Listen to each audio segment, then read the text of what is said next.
friends. Now let's talk about the fourth process, which is sieving. What is sieving? When we talk about sieving, it is like separating particles of different sizes from a mixture. So it doesn't matter whether a particle is heavy or a particle is light, but if the size of the particle is like considerably different, and there we can use of sieving. Now the word sieving is derived from sieve. Do you know what is sieve? Sieve looks somewhat like this, a net-like structure. When you have tiny pores in it, and you have steel sieves, you have sieves made of plastic. So there are many different types of sieves that are available. But the normal concept of sieves are, they have tiny pores, and these tiny pores will allow certain particles and it will not allow certain particles. For example, let's look at the sieve. So looking at this sieve, you can see this is the size of the opening. So if you have a particle which is as small as this, so do you think that it can pass through this opening? Yes, it can. But if you have a particle which is as big as this much size, do you think that such a big particle will be able to pass through these pores? No, it can't. So that is the main concept behind the process of sieving. It has sieve-like structure and that does a net-like structure, or you can say that it has a pores, and those pores will allow only particles of certain sizes to pass through it. The other particles will not be allowed. So these tiny pores allow tiny particles to pass, and slightly bigger particles are blocked. So let us look at some other sieves. This is the sieve which is commonly used in our household to clean floor or to clean wheat. So all those things are done using this. In fact, this is also a sieve. So there are different types of sieves. Some of plastics and are made up of steel. So they are all of different types. Let us look some examples of sieving.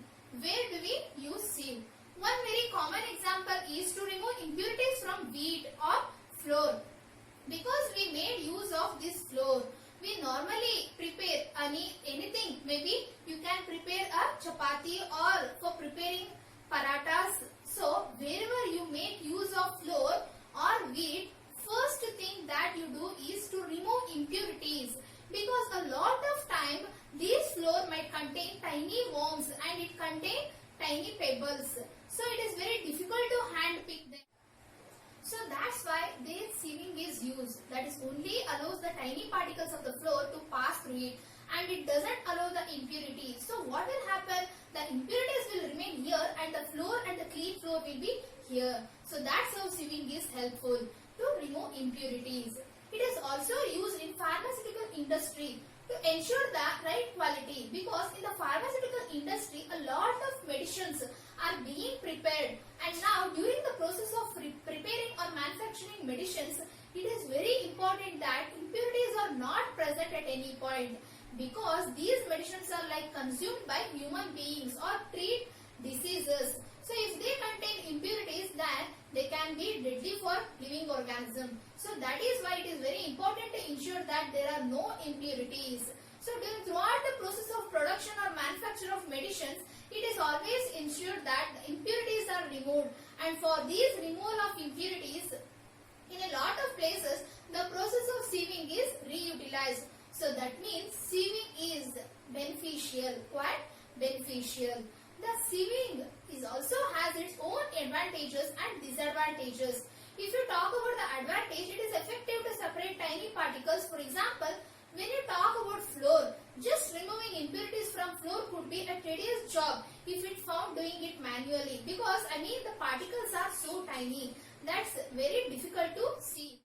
But when it comes to disadvantages of sieving, it is not very effective for particles of similar size.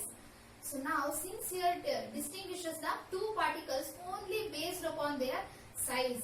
Since both the particles, or let's say the flour, contain an impurity which is exactly as the size of the particle of the flour, so in that case the sieve will not be of any use, because it will allow that particle to pass through it. So in that case sieving will not help. So that's why it is not effective for the particles of similar size. So if particles are of similar size, you will have to find out some other techniques.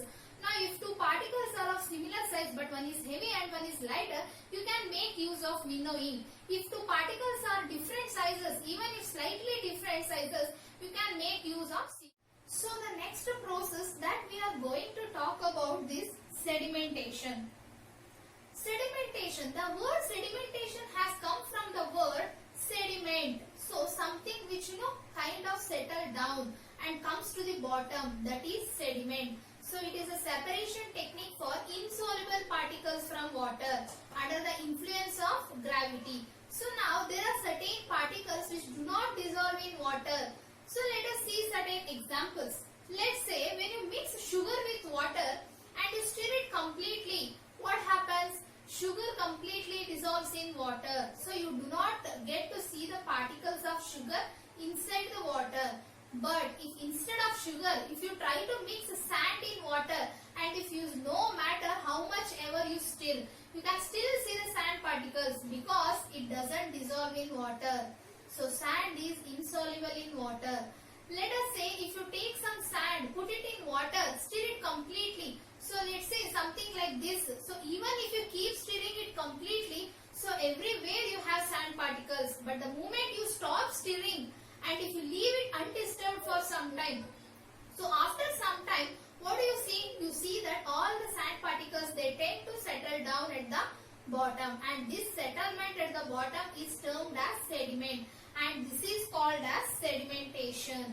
So basically using which time under the influence of gravity, the heavier particles of sand particles are heavier than water. That is why they gradually came and settled down at the bottom of the water. So that means you see now the topmost layer of water is like water free from the sand particles, and the bottommost layer contains the sand. So that's how you see the segregation has happened. So you can segregate sand from water. So with this technique, now this technique comes and groups out to be very useful to separate mixture of particles which are of identical sizes. So let us say if you have to separate, if you have a mixture of sand and sugar, so size wise they are more or less same. So you cannot use sieving to separate them. So what you can do is you put in the mixture inside the water and stir it properly. So what will happen? All the sugar particles will get dissolved in water and all the sand particles, they will settle down at the bottom. So how you can separate? So because of sugar will remain dissolved in water and the sand will come down at the bottom. So that's how you can remove the sand from that mixture. So that's one way. So here in this process, what you get clear water at the top and the sand or muddy water towards the bottom. Now the question is, how do we finally separate it? So the next step is another process which is called decantation. So in the decantation, what we do is we remove a layer of liquid and that's how we separate. The sedimentation is always followed by the process decantation. So let us say, let me take this example. You have two different liquids which do not mix with each other, that is oil and water. And you take glass, put some water and oil, try to mix them. They will never get mixed together. And what you will see that oil being lighter than water, like in case of the previous example, sand particles behavior. So they came down at the bottom. Now oil is lighter, so the oil will float on water. Oil remains at the top. So two separate layers have been formed.